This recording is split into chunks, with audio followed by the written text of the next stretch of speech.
ابھی ہم نے نشست نمبر 134 ختم کی، اب 135 پہ بات کر رہے ہیں۔ یہ مرد الموت کے بارے میں ہے، حضور کے وصال کے بارے میں ہے۔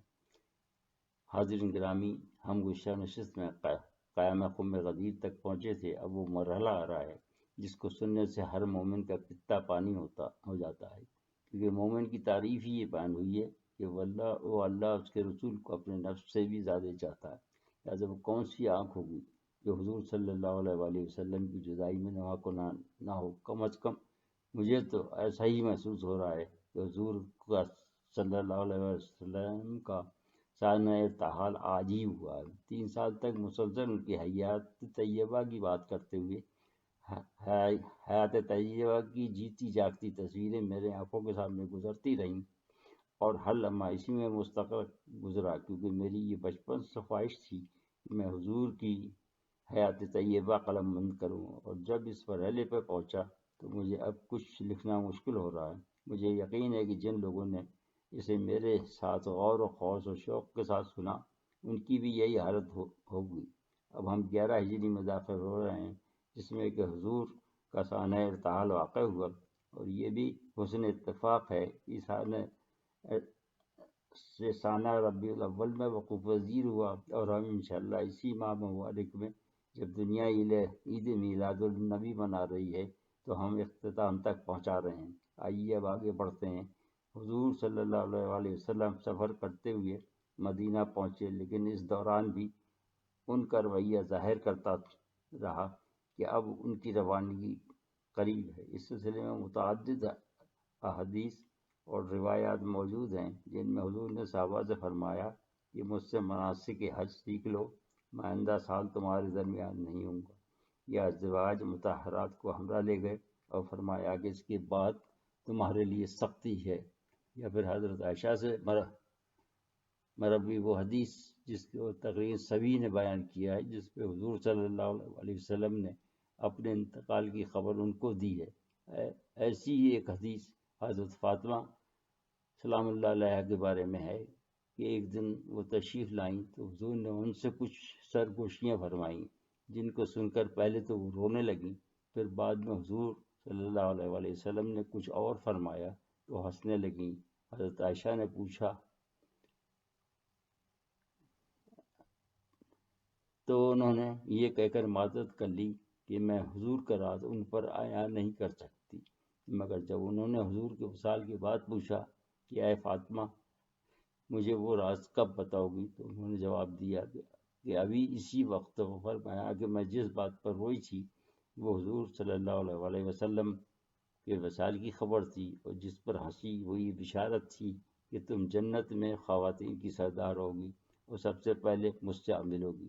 اور وہ پیشن گوئی اسی طرح پوری ہوئی کہ حضرت فاطمہ سلام اللہ علیہ کے وصال کے حضور کے وصال کے صرف 6 ماہ بعد حضور سے جا ملی۔ اس سلسلے کی ایک اور حدیث حضرت عمر سے بھی منسوب ہے، جس کو مسلم اور بخاری وغیرہ دونوں نے تحریر کیا ہے۔ انہوں نے فرمایا کہ آیت الیوم اکملت لکم دینکم وتممت علیکم نعمتی ورضیت لکم الاسلام دینا،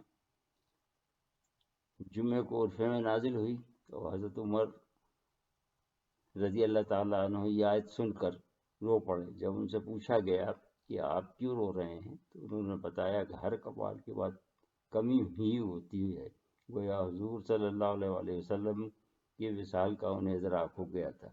اس کے بعد مدینے میں پہنچنے کے بعد بھی ایک دن خطبہ دیتے ہوئے فرمایا، جسے طبرانی نے بیان کیا ہے کہ ان تک متعدد حوالوں کے ساتھ یہ روایت پہنچی ہے کہ ایک دن حضور صلی اللہ علیہ وآلہ وسلم نے مدینے میں ممبر پر تشریف فرما ہو کر خطبہ فرمایا۔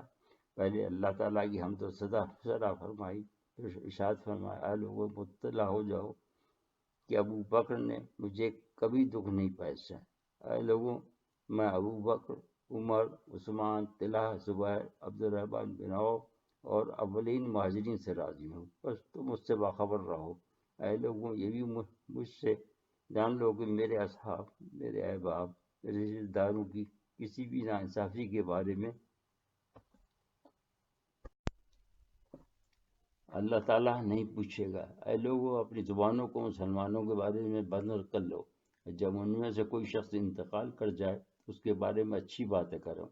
اس کے علاوہ ابن اسحاق رحمہ اللہ تعالیٰ علیہ نے تحریر کیا ہے کہ عبداللہ بن جعفر سے کئی حوالوں سے یہ روایت پہنچی ہے کہ ابو مغیثہ نے بیان کیا کہ آپ نے ایک رات مجھ سے فرمایا کہ مجھے جنت البقیع والوں کی مغفرت مانگنے کا حکم ہوا، لہذا تم میرے ہمراہ چلو۔ حضور صلی اللہ علیہ وآلہ وسلم تشریف لے گئے اور مزارات کے درمیان کھڑے ہو گئے، پھر فرمایا کہ اے اہل قبور، تم پر سلامتی ہو، تم جس حالت میں ہو اور لوگ جس حالت میں ہوں گے اس میں تمہارے لیے اللہ تعالیٰ آسانیاں پیدا کرے گا۔ فتنے اندھیری رات کی طرح یکے بعد دیگرے آ رہے ہیں اور ہر دوسرا فتنہ پہلے سے بدتر ہے۔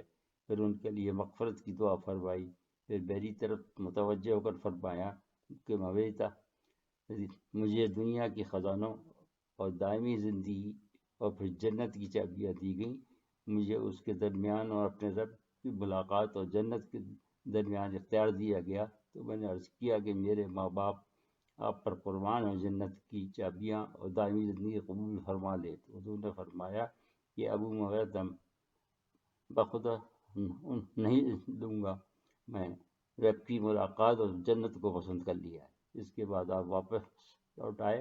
اسی حدیث کو امام احمد رحمۃ اللہ علیہ نے بھی عبید بن جبیر رحمۃ اللہ علیہ سے روایت کیا ہے، وہ تھوڑی سی اس سے مختلف ہے مگر مفہوم وہی ہے۔ اس پہ یہ ہے کہ حضور نے اہل قبور کے لیے 3 مرتبہ دعا کی اور پھر فرمایا کہ میرے گھوڑے پہ زین ڈالو۔ عبدالرزاق بیان کرتے ہیں کہ محمد نے ابن طاؤس سے سنا کہ اس نے اپنے باپ طاؤس سے سنا، آگے متن وہی ہے۔ اس کے علاوہ بھی کئی صحابہ کرام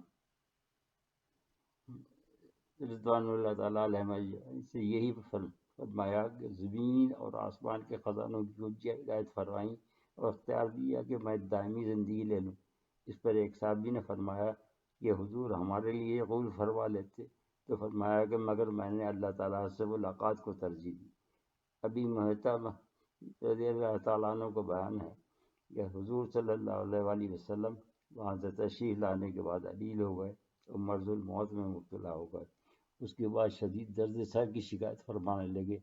اس سلسلے میں حضرت عائشہ رضی اللہ عنہ سے ایک روایت ہے، جب حضور گھر تشریف لائے تو انہوں نے درد سر کی شکایت کی۔ اس پر حضور نے فرمایا کہ اے عائشہ، میرا سر بھی درد سے پھٹا جا رہا ہے۔ پھر حضرت تفنن فرمایا اگر تو مجھ سے پہلے مر جائے تو تجھے ضرر نہ ہوگا، میں تیرے معاملے کو سنبھال لوں گا، تیری نماز جنازہ پڑھوں گا اور تجھے دفن کروں گا۔ پھر میں نے اسی لہجے میں جواب دیا کہ واللہ ایسا نہیں ہوگا، بلکہ آپ میرے ہی گھر میں پچھلے پہر آپ اپنی بعض عورتوں سے خلوت فرمائیں گے۔ پھر رسول صلی اللہ علیہ وآلہ وسلم مصطفیٰ پڑھے، پھر آپ کا درد شدت اختیار کر گیا۔ حضور صلی اللہ علیہ وآلہ وسلم اپنی ازواج مطہرات کے یہاں چکر لگا رہے تھے کہ درد کی شدت نے آپ پر پورا طرح غلبہ پا لیا۔ تب آپ کے خاندان آپ کا ارد گرد جمع ہو گئے۔ حضرت عباس نے تجویز کیا کہ رسول اللہ صلی اللہ علیہ وسلم کو ذات الجم ہے اور آؤ دوا دیتے ہیں۔